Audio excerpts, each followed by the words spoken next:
Revenons sur les questions religieuses. Et sur ce fameux chapitre 31 du livre de Jérémie, qu'il faudrait lire et méditer longuement.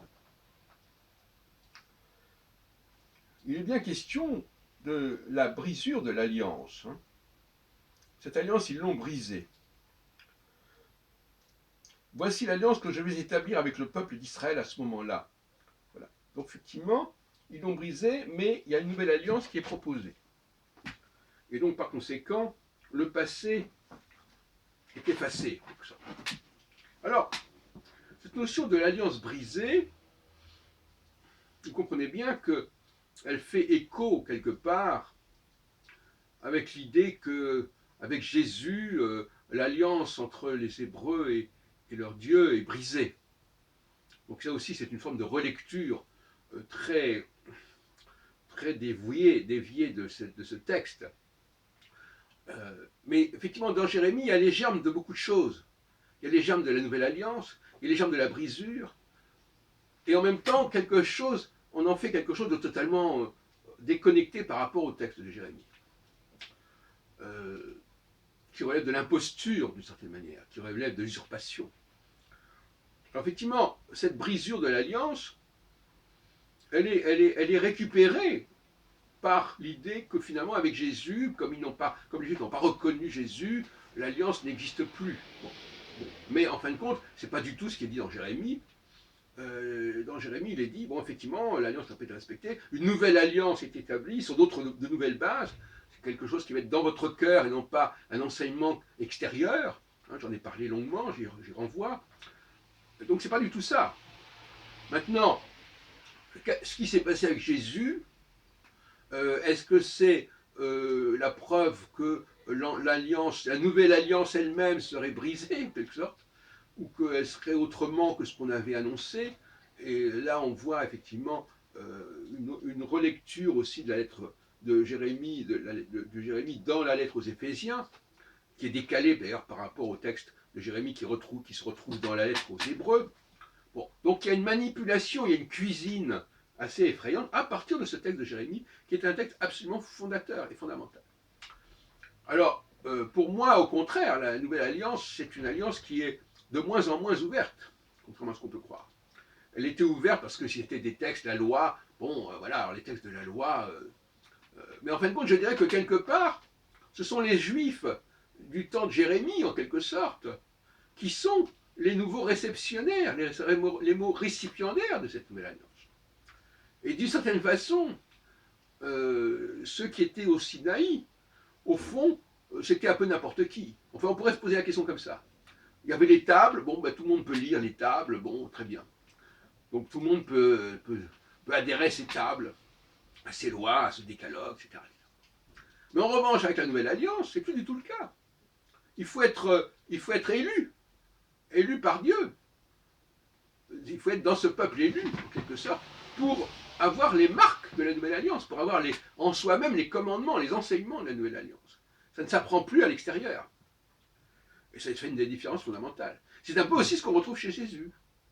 Bon, quelque part, c'est-à-dire, effectivement, dépasser un certain nombre d'éléments extérieurs pour aller vers l'intérieur. Mais finalement, ça ne fait sens que pour les Juifs. Et d'ailleurs, apparemment, c'est ce que dit Jésus. Après, on lui fait dire autre chose avec ça, mais c'est ce qu'il dit Jésus. Il est venu pour Israël, pas pour les autres. Et donc, finalement, d'ailleurs, Jésus n'a jamais condamné les Hébreux. C'est après sa mort que ça a été fait. Donc, c'est pas importe. Donc, en fait, le Shabbat, c'est quoi le Shabbat? Le Shabbat, justement, c'est la Nouvelle Alliance. Le Shabbat, c'est la Nouvelle Alliance parce que le Shabbat, c'est le refus de ce qui est technique, de refus du livre, le refus de toutes les machines, etc. Bon, donc effectivement, tous les apparats, c'est un temps de libération par rapport à tout ce qui est aliénant autour de soi. Et l'ancienne alliance avait une dimension aliénante, justement. Parce qu'on devait se référer à des choses qui étaient extérieures à nous. Maintenant, cette nouvelle alliance, pour les Hébreux en tout cas, elle est en nous. Bon, alors maintenant, qu'est-ce que c'est que le contenu de cette nouvelle alliance? Bon, ça reste extrêmement vague, mais moi je le dis clairement, c'est le sens de la progression des choses. C'est le sens de la genèse. les choses se font dans un certain ordre. Il y a un ordre à respecter. Un ordre des choses, le seder en hébreu, l'ordre des choses, l'ordre de la société, qu'il faut ressentir en soi profondément. Le respect des anciens, le respect de ceux qui ont précédé, le respect donc des parents, qui est un des commandements. Un autre commandement, c'est le respect du Shabbat, qui est celui du respect d'une certaine rythmicité, d'une certaine périodicité. Voilà, à mon avis, les fondements même au niveau horizontal et vertical, n'est-ce pas?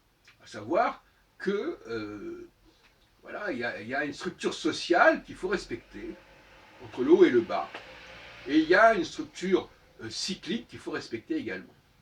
Et cette structure cyclique, elle est liée à cette structure sociale, bien évidemment. C'est-à-dire qu'il y a un temps, comme dirait l'Ecclésiaste, pour chaque chose. Il y a un temps pour mettre en évidence la verticalité des choses, et un temps pour dire que finalement, à un moment donné, il y a une sorte d'égalité.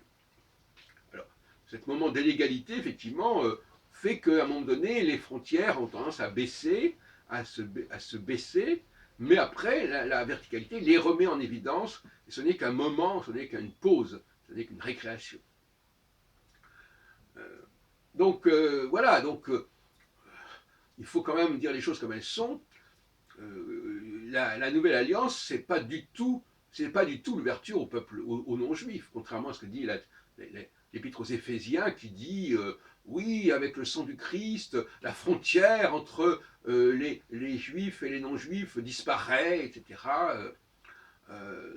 Voilà. Donc, cela dit, il est vrai que les juifs continuent, quelle que soit leur programmation au niveau de la nouvelle alliance, programmation au niveau de leur subconscient, de leur cœur, ils continuent, à tort ou à raison, de maintenir une certaine forme d'extériorité qui crée de la confusion. Hein. C'est pour ça que les juifs laïcs sont plus dans la vérité pour moi, parce que les juifs laïcs, eh bien, ils sont juifs, ils ont une conscience juive, ils ont une affirmation juive, tout en refusant de recourir aux formes de l'ancienne alliance. C'est ça le but d'ailleurs de notre association indépendante en 78, il y a 40 ans, le CIRIGE, le Centre d'études, rechercher d'autres voies que les voies anciennes. C'est celle de la Nouvelle Alliance, justement.